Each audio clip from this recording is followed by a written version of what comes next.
இயற்கையின் பிரம்மாண்ட அதிசயத்தை பற்றி நாம் இன்றைக்கு பார்க்கலாமா வாங்க.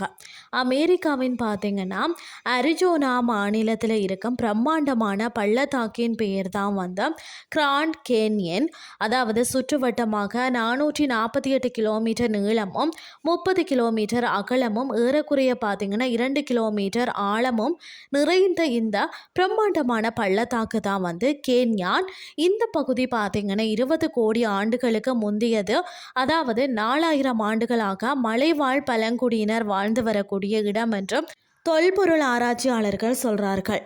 பகல் முழுவதும் சூரிய ஒளி பள்ளத்தாக்கு, அதாவது சுவர்களை வெவ்வேறு கோணங்களில் ஒளிர செய்வதால் பள்ளத்தாக்கின் நிறங்கள் மாறுகிறதா. அதாவது பார்த்தீங்கன்னு சொன்னால் பருவ காலங்களுக்கு ஏற்ப நிறங்கள் மேலும் மாறுகிறதா. பொன்னிறம், கரும்பச்சை, சிவப்பு கலந்த கருப்பு, இளநீலம், மற்றது பார்த்தீங்கன்னா மைக்கருப்பு போன்ற பல நிறங்களை வந்து சூரியனின் வந்து பொன் கதிர்களால் வந்து வர்ணஜாலம் காட்டும் இயற்கை அதிசயமும் இங்கு வந்து நிகழ்கிறது. இது பார்த்தீங்கன்னா அரிஜோனா மாநிலத்தில் உள்ள பாலைவனத்தில் வந்து 6820 அடி உயரத்தில் உள்ளது.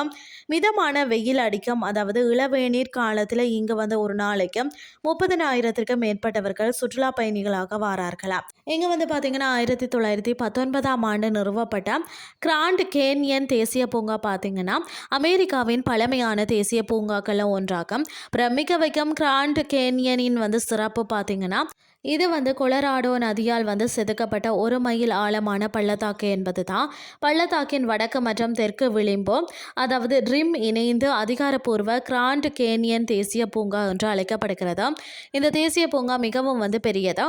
நீங்கள் வடக்கு விளிம்பில் இருந்து தெற்கு விளிம்பிற்கு காரில் வந்து செல்ல விரும்பினால் 220 மைல்கள் தாண்டி தான் பயணிக்கணும். அதாவது தெற்கு விளிம்பு என்பது பூங்காவின் மிகவும் வளர்ந்த பகுதியாகும். மேலும் வந்து ஏராளமான ஷாப்பிங், சாப்பாடு விருப்பங்கள், ஹோட்டல்கள், அருங்காட்சியகங்கள் மற்றது வரலாற்று கட்டிடங்கள் கொண்டது. இங்கே நீங்கள் வந்து கிராண்ட் கேனியனின் மிகவும் பிரபலமான காட்சிகளை வந்து காணலாம்.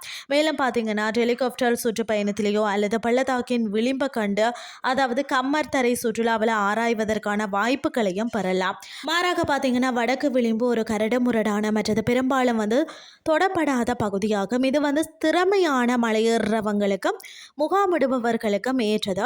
வடக்கு விளிம்பு தெற்கு விளிம்பை விட பார்த்தீங்கன்னா 1000 அடி உயரத்தில் இருப்பதாலும் குளிர்காலத்தில் கடுமையான பனிப்பொழிவை வந்து அனுபவித்தாலும் டிசம்பர் முதல் மே வரை வந்து பார்த்தீங்கன்னா பார்வையாளர்களுக்கு இந்த பகுதி முற்றிலும் மூடப்படுமாம். உலகின் 7 அதிசயங்களை ஒன்றாக நீண்ட காலமாக கருதப்படும் இந்த புவியியல் நிறம் மற்றது அரிப்பு வடிவங்களின் தனித்துவமான கலவையை காண பார்வையாளர்கள் குவிக்கிறார்கள்.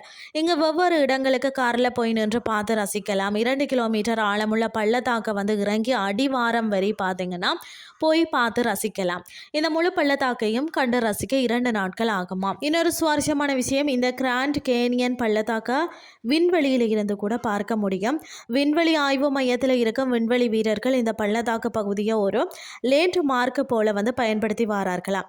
அது மட்டும் இல்லாமல் பார்த்தீங்கன்னு சொன்னால் இந்த யுனெஸ்கோ உலக பாரம்பரிய தலம் அமெரிக்காவில் அதிகம் பார்வையிடப்பட்ட 2வது தேசிய பூங்காவாகும். இன்றைய கிறிஸ்டி உங்களுக்கும் வந்து பிரயோசனமாக அமைஞ்சிருக்கும்னு சொல்லி நானும் நம்புகிறேன்.